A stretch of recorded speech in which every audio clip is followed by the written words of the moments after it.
आज़ाद कश्मीर इंतखाबात में PTI की जीत का इम्कान है। इमरान खान आज़ाद कश्मीर के मकबूल तरीन लीडर हैं। गैलप सर्वे की रिपोर्ट सामने आ गई। आज़ाद कश्मीर के 67% अवाम ने इमरान खान को पसंदीदा लीडर करार दे दिया। सर्वे में अवाम ने आज़ाद कश्मीर इंतखाबात शफाफ अंदाज में मुनाकिद होने की उम्मीद का इजहार किया।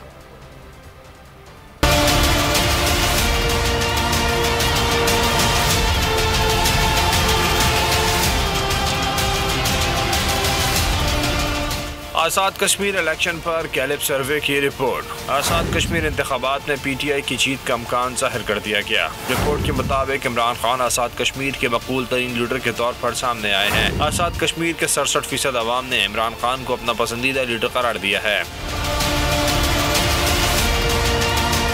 गैलप सर्वे के मुताबिक बिलावल भुट्टो को 49% और शहबाज शरीफ को 48% अवाम ने पसंद किया है। सर्वे में मरीम नवाज को 44% अफराद की हिमायत हासिल हो सकी। सर्वे में अवाम ने उम्मीद जाहिर की है कि आज़ाद कश्मीर इंतखाबात शफाफ अंदाज में मुनक्किद होंगे।